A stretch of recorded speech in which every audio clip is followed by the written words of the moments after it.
प्रिय दर्शकों एवं साधकों, आप सभी का स्वाम तंत्रा चैनल में स्वागत है। आज फिर मैं एक महत्वपूर्ण विषय पर आप लोगों को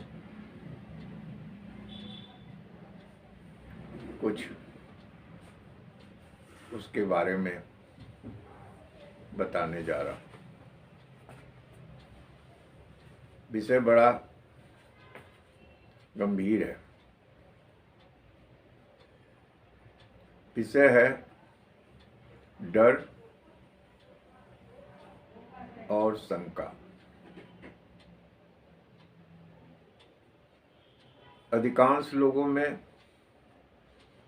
ये समय समय पर मन में डर और शंका हो जाती है।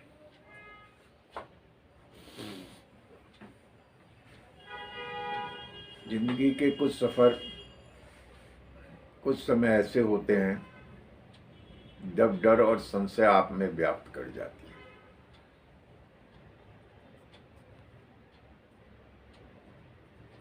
ये एक तरह से मन को काफ़ी परेशान कर देती है, आपको किसी तरह का काम नहीं करने देती। या आप जो भी काम करते हैं, अच्छा भी करते हैं, तब भी आपके मन में लगा रहता है, भय बना रहता है कि मैं जो कर रहा हूँ ठीक कर रहा हूँ कि नहीं। शंका बना रहता है कि मैं इसमें सफल होऊंगा कि नहीं। और ये कुछ इसमें ऐसा नहीं होता कि कुछ एक विशेष उम्र में यह ऐसे होता है। ये बच्चों से लेकर काफ़ी बुजुर्गों तक कई लोगों को एज के डिफरेंस अलग अलग समय में हो जाता है। क्यों होता है ये समझना है। आज हम इस विषय पर कि आपका भय और शंका कैसे दूर हो, क्यों होता है, इसी विषय पर बताने जा रहा हूँ। आप इस वीडियो को शुरू से अंत तक देखें, ध्यान से सुनें, ताकि कोई बीच में ऐसा चरण छूट न जाए, ऐसा प्रक्रिया छूट न जाए जिससे कि आप इसका लाभ उठाने से वंचित हो जाए। डर होना मन में एक अलग चीज है, शंका होना एक अलग बात है। लेकिन कभी कभी ऐसा होता है,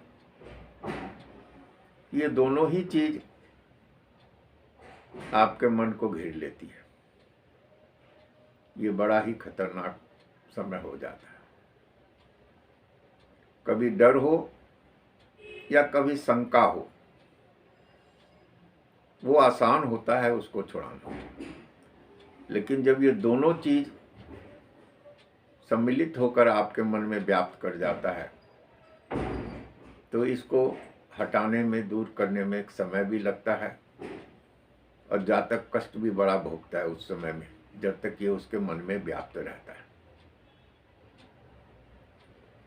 मेरे पास हर तरह के, हर उम्र के लोग, बच्चे से लेकर बुजुर्ग तक आते हैं इस समस्या को लेकर। कोई गुरुजी मेरे को हर समय डर बना रहता है, शंका बना रहता है, भय होता है, संशय होता है, ये कैसे दूर हो। मैं इसीलिए पहले वीडियोस में भी आप लोग को कहा हूँ, तांत्रिक सिद्धि वाले वीडियोस में, और आज भी पुनः एक बात दोहराता। आप सात्विक वृत्ति से तंत्र विद्या को, तंत्र साधना को जीवन में अपना लेंगे तो ये डर और संशय ऐसे ही छूमंतर हो जाएंगे। आपको कभी छू भी नहीं पाएंगे, ये आप मान के चलिए।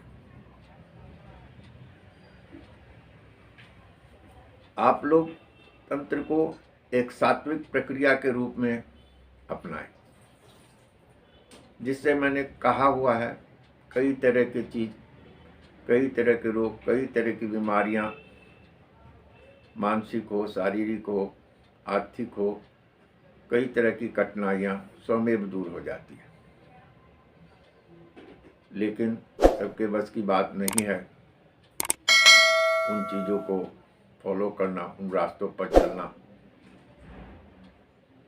तो जातकों ने, दर्शकों ने आग्रह किया कि आप इस विषय पर बताइए कुछ, तो मैं बता रहा हूँ। अब देखिए, एक बच्चा होता है, वो अपना पढ़ाई करता है, उसको डर बना रहता है कि मैं परीक्षा दूंगा, ठीक से पढ़ पाऊंगा, परीक्षा में पास होऊंगा नहीं होऊंगा, मुझे सफलता मिलेगी नहीं मिलेगी। जब तक उसका विद्यार्थी जीवन रहता है, अधिकांशतः तो उसका कर्म वही होता है विद्या का, अध्ययन का, तो उसे उसी पर डर रहता है। उससे बड़े होते हैं, आजकल के विकट समय में जहाँ प्रतिनिधि ज़्यादा हैं, जो बेशक लोग, जो जातक लोग, दर्शक लोग नौकरी कर रहे हैं, उनको अपने नौकरी पर, नौकरी जाने का भय, नौकरी अगर छूट गई तो मिलने का भय और संशय बना रहता है। पहले होता क्या है कि डर व्याप्त होता है, और डर जब ज्यादा दिन हो जाए तो संशय भी साथ में ले आता है।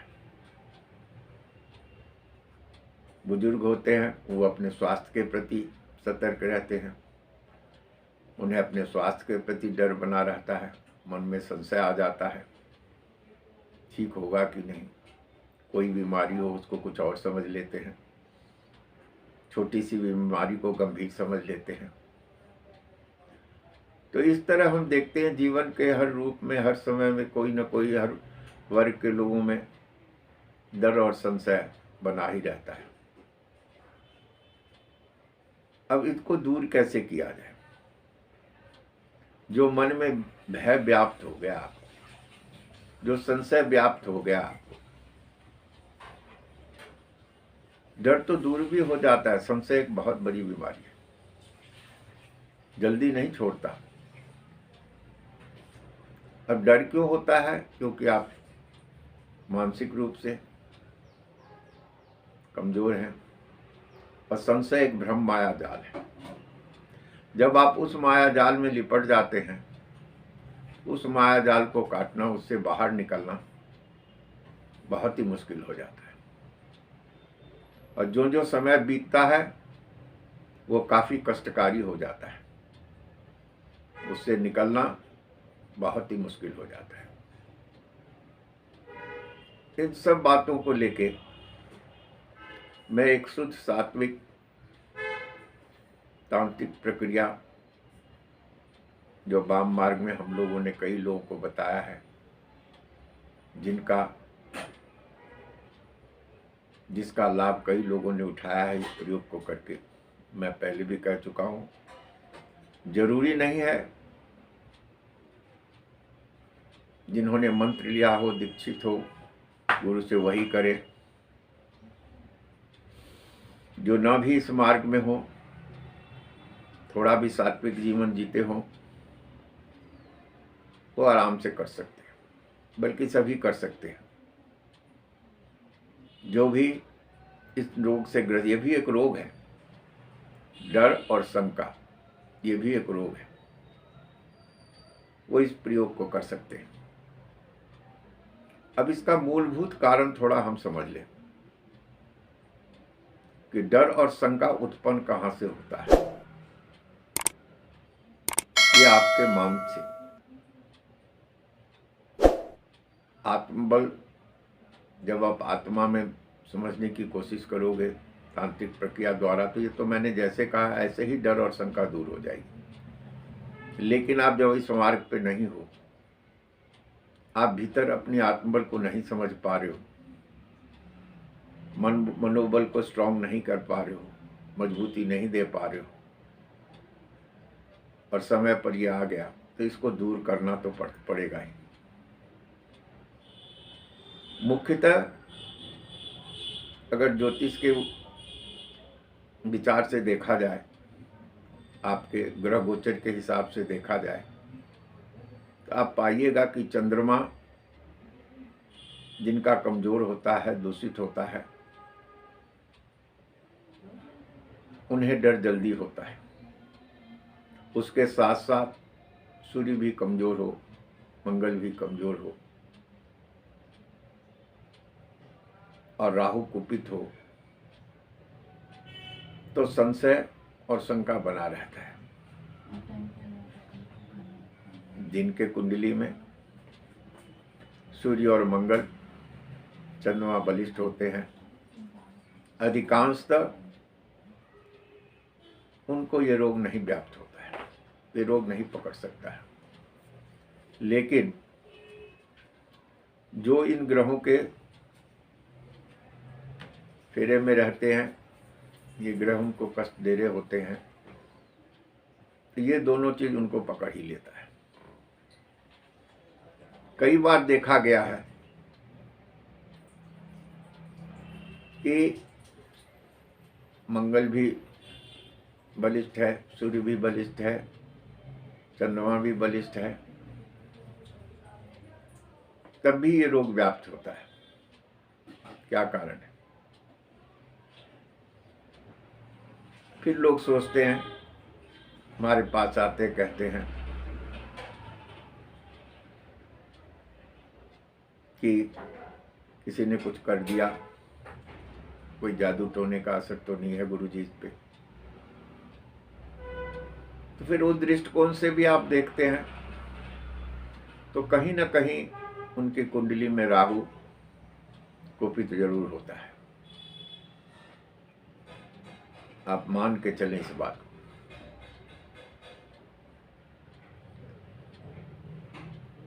मैंने संक्षिप्त में आपको डर और शंका जातक में क्यों उत्पन्न होता है, इसकी मूलभूत कारण बताया। अब इसका उपाय भी सुनिए, ध्यान से सुनिए।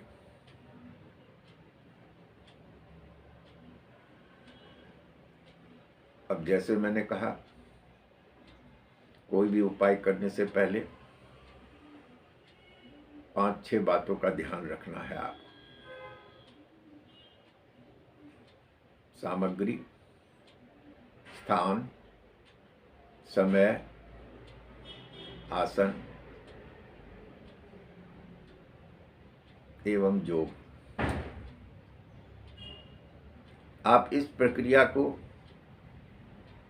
जो मैं बताने जा रहा हूं,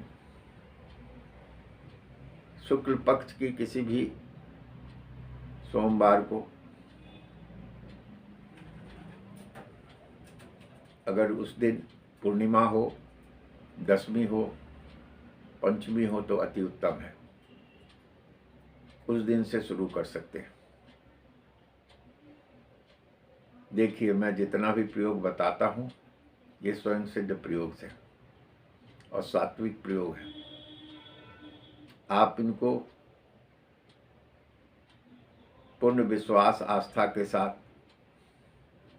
मन में करेंगे तो जरूर अतिशीघ्र लाभ होगा, अकल्पित लाभ होगा आपको। तो आप इस प्रयोग को शुक्ल पक्ष के सोमवार को, जिस दिन सिद्ध योग हो, पूर्णिमा हो, दशमी हो, पंचमी हो, उस दिन शुरू करें। अपने पूजा स्थान पर सफेद कंबल बिछा लें,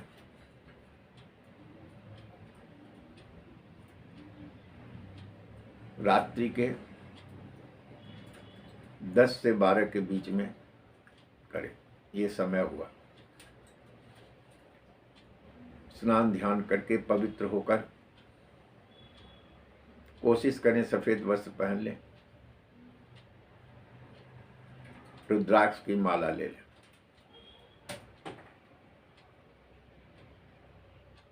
पंचमुखी माला मिल जाए वही बहुत है।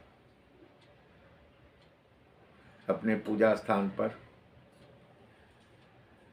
स्नान ध्यान करके 10 बजे रात्रि से 12 बजे के बीच में कोशिश ये करें कि जो प्रयोग है, जो भी समय आपको लगता है, तो 12 बजे से पहले समाप्त हो जाए। अतः मैं आग्रह करूंगा कि आप लोग 10 बजे के बाद तुरंत शुरू कर दें। इंतजाम पहले से कर लें, सब चीज़ का, सब वस्तु का मेमोराइज कर लें आपको क्या करना है। एक एक चरण को ध्यान से सुन लें, उसको ध्यान में रखें। सोमवार का दिन है, सिद्धि योग का दिन है। आप स्नान ध्यान करके सफ़ेद ऊनी वस्त्र पर अपने घर के मंदिर में या पूजा स्थान में बैठ जाएं।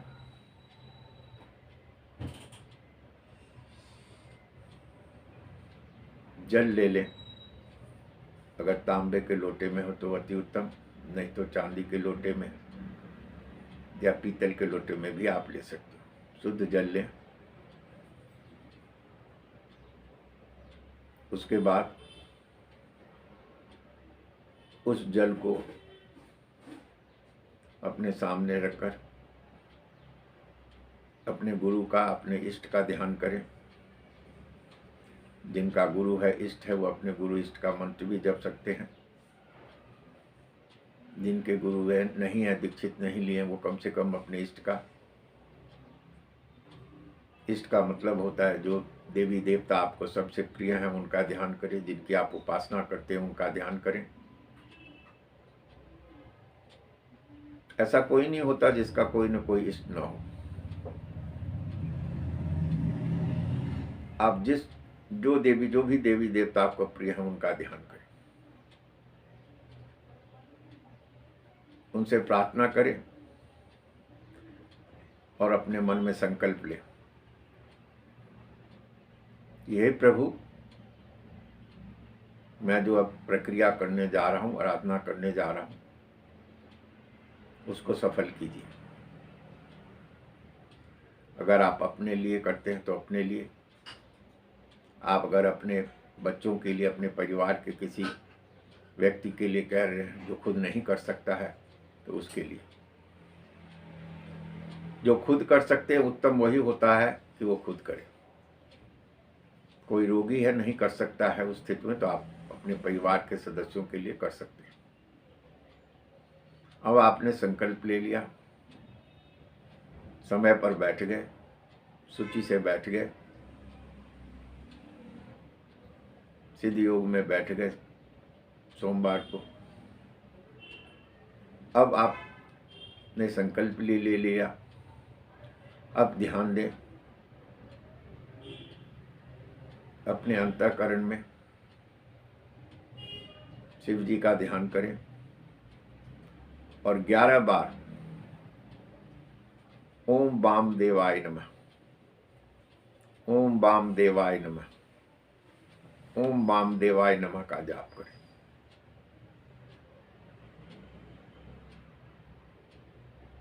आपने ओम वाम देवाय नमः का जाप कर लिया।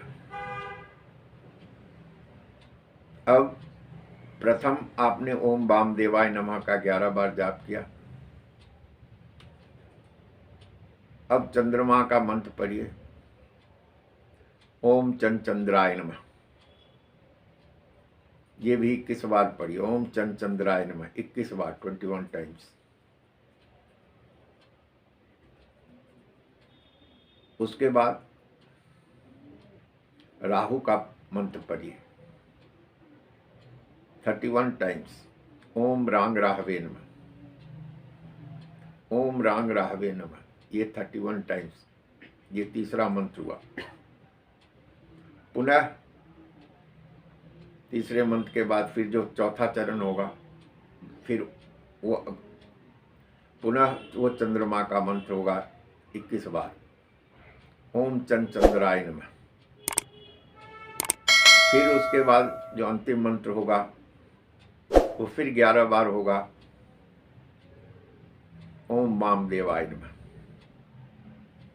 ओम वामदेवाय नमः। इस तरह ओम वामदेवाय मंत्र आप शुरू में और अंत में पढ़ेंगे 11-11 बार।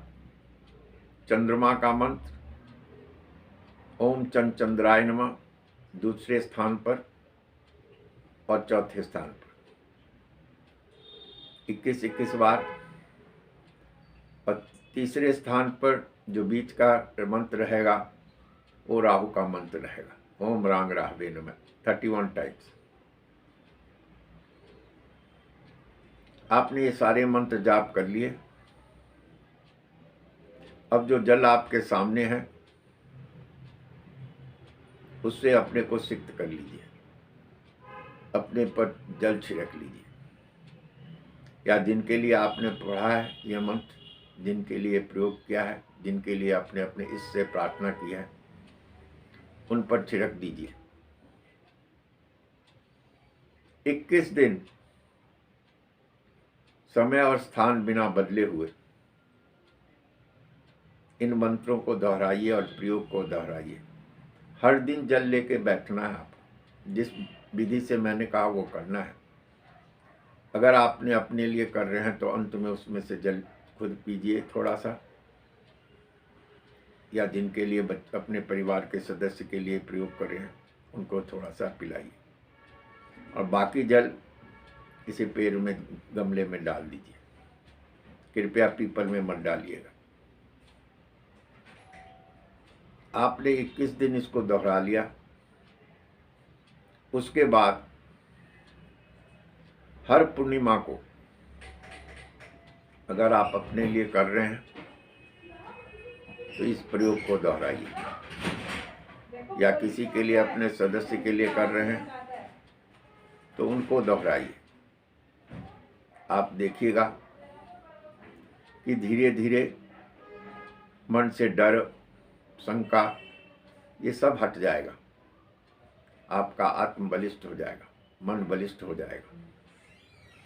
आप जो भी क्रिया करेंगे उसमें कोई भी संशय नहीं रहेगी। आप कोई भी काम करने जाएंगे उसमें कभी भय नहीं आएगा, ना आपके घर में भय का वातावरण होगा, न माहौल होगा। आप ये मान के चलिए कि इस प्रयोग को करते रहिए। आप ये मत सोचिएगा कि हमने 1-2 बार कर लिया, पहली बार 21 दिन, फिर हर पूर्णिमा को आप दोहरा रहे हैं। नहीं, इस प्रयोग को कम से कम 15 महीने करिए, 15 पूर्णिमा करिए। पहली बार 21 बार, उसके बाद हर पूर्णिमा को, आने वाली पूर्णिमाओं को 21 बार करिए। आप देखिएगा कि आपको कैसा मन बलिष्ठ होता है और कितना अच्छा फल इसका मिलता है। बाकी भी अनेक तरह के शुभ फल आपको मिलेंगे। भाग्य में परिवर्तन आएगा, मन से तो डर जाएगा ही। जिन लोगों ने जितने विश्वास के साथ किया है उनको उतना ही शुभ फल शीघ्र मिला है, ये मान के चलिए। ये मेरा अनुभव है। मेरे अनुयायियों ने जो उन्होंने पहले किया है, ये उन लोगों का कथन है जो प्रसंग मैं सुना रहा हूँ आप लोग को। आप लोग जरूर इसको अपनाइए और कीजिए। जिन लोगों को ये वीडियो